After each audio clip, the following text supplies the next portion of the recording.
आज आप इस वीडियो में सीखेंगे कि सही हिंदी से अंग्रेजी में ट्रांसलेट कैसे करेंगे, हिंदी से अंग्रेजी में हम कैसे सेंटेंस को बनाएंगे और किस तरह का प्रॉब्लम आती है। खासकर आप इनिशियल स्टेज में होते हैं, शुरुआती दौर में होते हैं, तो किन किन तरह का समस्याएं आपके सामने आती है कि आप इंग्लिश न बोल पाते हैं, न लिख पाते हैं। मान लीजिए कि हम आपसे पूछते हैं कुछ से हल्का फुल्का बुखार है, तो हल्का हल्का या फिर हल्का फुल्का ऐसा बोलना हो तो आप इससे इंग्लिश में कैसे बोलेंगे। मान लीजिए यहाँ पर हल्का हल्का ही है तो इजी इजी तो नहीं बोल सकते, या फिर आप बोलते हैं कि मुझे गरम गरम चाय पसंद है, तो गरम गरम के लिए कौन सा वर्ड यूज़ करेंगे। हॉट हॉट टी तो नहीं बोल सकते। उसके बाद भारी भरकम, वह इंसान भारी भरकम है, तो भारी के लिए हैवी, भरकम के लिए क्या होगा। पतली दुबली, पतली के लिए मान लीजिए आप बोलते हैं थीन, लेकिन दुबली के लिए क्या करना होगा।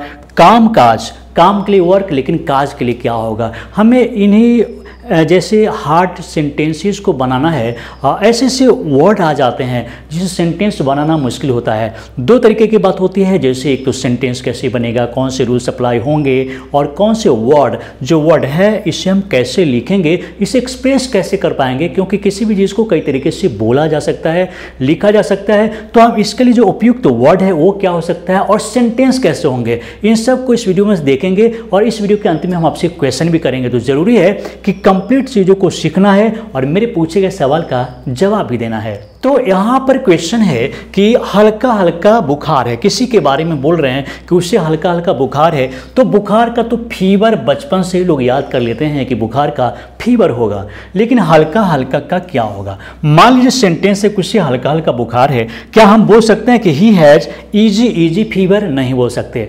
ही हैज़ इजी फीवर बोल सकते हैं क्या, नहीं बोलेंगे। तो हमें क्या करना चाहिए, इसी तरीके से हम हर एक सेंटेंस को देखेंगे। आप बिल्कुल आसान तरीके से आपको समझ में आ जाएगा, और अभी का अभी, बाद में कुछ नहीं करना है, बल्कि अभी समझना है और अभी आपको दिमाग में सेट कर देंगे हम। जैसे ही हैज़, और हम क्या करेंगे, हम लिखेंगे वेरी माइल्ड, वेरी माइल्ड।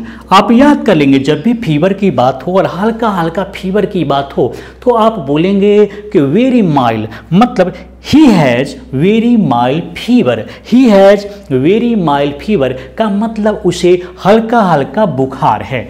और इसी तरीके से हम देखेंगे यहाँ पर गरम गरम। मान लीजिए सेंटेंस है कि मैं गरम गरम चाय पीता हूँ, आप बोल सकते हैं क्या कि I take hot hot tea. जैसे सेंटेंस है आई टेक, और हॉट हॉट टी बोल सकते हैं क्या, नहीं बोलेंगे। तो क्या होगा, जल्दी बोलिए, क्योंकि गरम कई प्रकार का होता है। जैसे गरम बहुत गरम भी होता है, या फिर इतना गरम कि हम पी सकें, या इतना गरम कि मन बहुत कम गरम होता है, तो हम चाहते हैं कि नहीं थोड़ा सा और गरम हो। तो अगर पीने लायक गर्म हो उसके लिए कौन सा वर्ड यूज़ करेंगे। जैसे मैं गरम गरम चाय पीता हूँ, मुझे गरम गरम चाय पसंद है, तो इसके लिए क्या करेंगे आप देख लीजिए। इसके लिए क्या करेंगे, याद कर लेना है, याद कर लेना है। आपको बोलना है फेयरली हॉट, फेयरली हॉट आप याद कर लीजिए। जैसे I take fairly hot tea, I take fairly hot tea, मुझे गरम गरम चाय पसंद है। तो अब से जब भी आपको बोलना हो कि मुझे गरम गरम चाय पसंद है, आप बोलेंगे I take fairly hot tea. उसके बाद हम देखते हैं कि बहुत गर्म है, बहुत गर्म है, तो इसके लिए हम क्या यूज करेंगे। जैसे शी टेक्स, यहां पर देखेंगे वह बहुत गर्म चाय पीता है या पीती है, वह बहुत गर्म चाय पीती है। इसका मतलब है कि ज़रूरत से ज़्यादा, जितना गर्म हम लोग चाय पीते हैं उससे अधिक गर्म यह जो है यह पीती है। तो हम क्या करेंगे, इसके लिए क्या यूज़ करेंगे। तो जब आवश्यकता से अधिक गर्म हो तो हम एक वर्ड याद रखेंगे, जैसे शी टेक्स रैदर हॉट का यूज़ करेंगे, रैदर हॉट का यूज़ करेंगे। रैदर हॉट मतलब चाय पीने योग्य है तो फेयरली हॉट, और पीने योग्य नहीं है, ज़्यादा गर्म है, तो हम बोलेंगे रैदर हॉट। मतलब पूरा सेंटेंस क्या होगा, जैसे she takes rather hot tea, वह बहुत गर्म चाय पीती है। तो याद क्या रखना है, याद रखना है कि अगर पीने लायक गर्म हो, जैसा कि हम जनरली सबको पीने के लिए देते हैं, तो क्या होता है फेयरली हॉट। कैसा पीते हैं हम लोग, फेयरली हॉट। लेकिन बहुत ज़्यादा गर्म अगर किसी को पसंद है तो वहाँ पर रैदर हॉट, यानी कि पीने योग्य बहुत मुश्किल, अधिक गर्म। अब यहाँ पर देखेंगे कि जैसे कमर भर, कमर के लिए वेस्ट का यूज़ करते हैं, लेकिन भर के लिए क्या होगा, क्या फूल का प्रयोग कर सकते हैं, वेस्ट फूल। जैसे हैंडफुल होता है तो हम वेस्टफुल का प्रयोग कर सकते हैं? नहीं कर सकते हैं। खासकर जब भी हम पानी की बात करते हैं कि कमर भर, ठेवना भर, घुटना भर ऐसे बात करते हैं तो क्या यूज़ करना पड़ेगा देखते हैं। नदी में कमर भर पानी है तो देयर इज, और कमर भर के लिए हम क्या यूज़ करेंगे? याद कर लेना है वेस्ट और डीप का यूज़ करेंगे। Waist deep, there is waist deep water in the river, means नदी में कमर भरी पानी है तो कमर भर के लिए हम वेस्ट डीप करेंगे, न कि वेस्ट फुल जैसे हैंडफुल तो नहीं, यहाँ पर वेस्ट डीप का प्रयोग करेंगे। और उसी तरीके से हम यहाँ पर देखेंगे कि ठेवना भर, हम लोग गांव में खासकर ऐसा यूज़ करते हैं कि ठेवना भर पानी है, तो हम यहाँ पर सेंटेंस कैसा है? सड़क पर ठेवना भर पानी है, सड़क पर ठेवना भर पानी है। तो ठेवना भर का देखिए, जब भी हम इंग्लिश बोलते हैं या फिर लिखते हैं तो ऐसे ऐसे वर्ड्स जो हम लोग मॉर्निंग टू इवनिंग यूज़ करते हैं वही जुबान पर आते रहता है, तो उसका इंग्लिश क्या होगा, उसे इंग्लिश में क्या बोलेंगे ये जानना जरूरी है। तो ठेवना भर के लिए हम क्या यूज़ करेंगे? तो जब इस तरह का सेंटेंस हो तो देयर इज, और हम क्या करेंगे? हम लिखेंगे नी डीप याद कर लीजिए। ठेवना भर के लिए यानी घुटना भर बोलते हैं कि नहीं? घुटना भर बोलते हैं, तो उसी तरह से हम बोलेंगे ठेवना भर भी बोलेंगे। तो there is knee deep water on the road, there is knee deep water on the road. तो आपको ये क्या याद रखना है? आपको याद रखना है नी डीप मीन्स ठेवना भर या घुटना भर। और उसी तरीके से एक और सेंटेंस को यहाँ पर देखते हैं कि गज भर जैसे कपड़ा नापा जाता है तो देखेंगे एक गज होता है, उसी तरीके से मान लीजिए वही गज की चर्चा हम कर रहे हैं तो यह गज भर लंबी छड़ी है, कोई छड़ी है और उसके बारे में बोल रहे हैं कि यह गज भर है, तो इसे इंग्लिश में क्या बोलेंगे? गज भर। तो हम क्या करेंगे? देयर इज अ, और हम लिखेंगे यार्ड लॉन्ग, यही याद रखना है। तो there is a yard long stick, there is a yard long stick का मतलब है यह गज भर लंबी छड़ी है।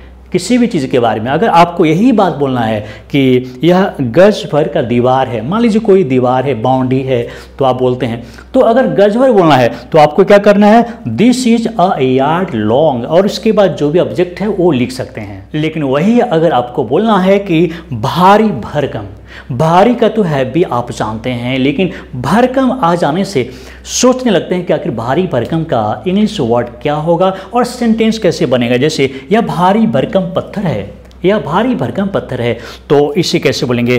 तो चलिए दिस इज तो लिखते हैं, देखिए भारी भरकम के लिए मान लीजिए विशाल पत्थर रखा हुआ है, उसके लिए चलिए हम मैसिव का यूज़ करते हैं। मैसिव मीन्स होता है भारी भरकम या विशाल या बहुत बड़ा, तो भारी भरकम के लिए मैसिव का यूज करेंगे। हम लिखेंगे there is a massive stone. अब एक सेंटेंस है यहाँ पर, वह पतली दुबली है, वह बहुत पतली दुबली है, तो पतली दुबली के लिए क्या होगा? मान लीजिए आप बोलते हैं, अब पतली के लिए आप क्या बोलते हैं? थीन बोलते हैं, लेकिन पतली दुबली के लिए क्या होगा? तो इसीलिए इसके लिए आपको याद क्या करना है? जैसे वह बहुत पतली दुबली है तो सी इज वेरी, और इसके लिए लीन का यूज करेंगे, LEAN, लीन एंड थीन।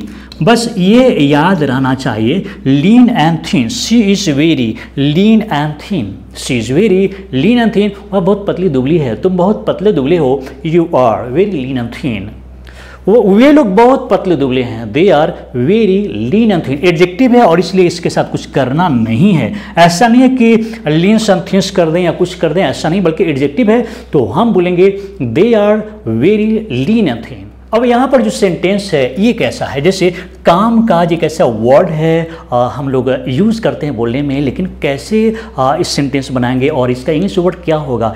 काम के लिए आप यूज़ करते हैं वर्क, WORK, वर्क, वर्क नहीं बोल के वर्क बोलेंगे। तो काम काज के लिए क्या होगा? काम के लिए वर्क और काज के लिए क्या होगा?